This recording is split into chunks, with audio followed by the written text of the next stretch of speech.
প্রবাসীরা কেন হুন্ডিতে টাকা পাঠায়? ম্যাক্সিমাম প্রবাসী আমার সাথে একমত হবেন এবং এই ভিডিওটা শেয়ার করার চেষ্টা করবেন। আমি যেহেতু 10 বছরের অধিক সময় ধরে সংযুক্ত আরব আমিরাতে ফিনান্সিয়াল ইনস্টিটিউটে কাজ করে যাচ্ছি এবং আমি প্রত্যেকটা বাংলাদেশি প্রবাসীকে বলি বৈধ চ্যানেলে টাকা পাঠানোর জন্য, হুন্ডি পরিহার করার জন্য। কিন্তু আমার প্রবাসী ভাইরা আমাকে হতাশাগ্রস্ত হয়ে যেই কারণগুলো তুলে ধরেছে আমার কাছে, সেই কারণগুলো আমি আপনাদের সামনে আজকে উপস্থাপন করব। 1 নম্বর কারণ হচ্ছে, প্রবাসীরা যখন দেশ থেকে বিদেশে আসতে চায়, প্রথমেই তারা দালালের খপ্পরে পড়ে অধিক পরিমাণ অর্থ খরচ করে ফেলে এবং তাদের প্রথমে মন ভেঙে যায়।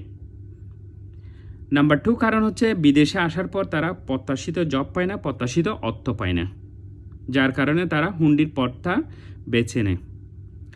নাম্বার 3 হচ্ছে, বাংলাদেশে থাকা অবস্থায় যখন তারা যখন পাসপোর্ট তৈরি করতে যায় অথবা এখানে এসে যখন তারা পাসপোর্টের বিভিন্ন সমস্যার সমাধান করতে যায়, তখন এমবেসিগুলোতে বাংলাদেশের বিড়ম্বনার শিকারে পরিণত হয় প্রবাসীরা।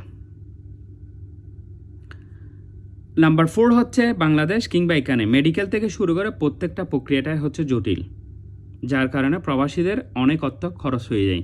এটা একটা ক্ষোভের কারণ। নাম্বার 5 হচ্ছে, বাংলাদেশিরা যখন বাংলাদেশ থেকে বিদেশে অথবা বিদেশ থেকে বাংলাদেশে যেতে চায়, তখন টিকিটের হার অনেক সময় দ্বিগুণ আকারে তারা পে করে থাকে। টিকিটের দামটা আমরা দেখি একটা কিছু হলে দ্বিগুণ হয়ে যায়। এটা একটা বড় কারণ। তার চেয়েও মারাত্মক কারণ হচ্ছে নাম্বার 6টা, প্রবাসীরা এয়ারপোর্টে হয়রানির শিকার হয়।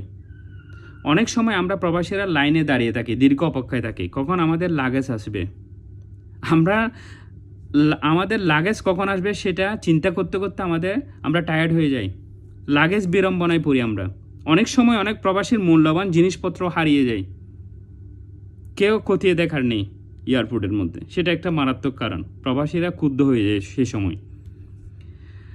7 নম্বর কারণ হচ্ছে, জরুরি প্রয়োজনে বাংলাদেশের এমবেসিকে তারা পাশে পায় না, বাংলাদেশের দূতাবাসকে তারা পাশে পায় না। তারা যখন দূতাবাসে ছুটে যায় তখন ওখানে মারাত্মক ভোগান্তির শিকার হয় প্রবাসীরা।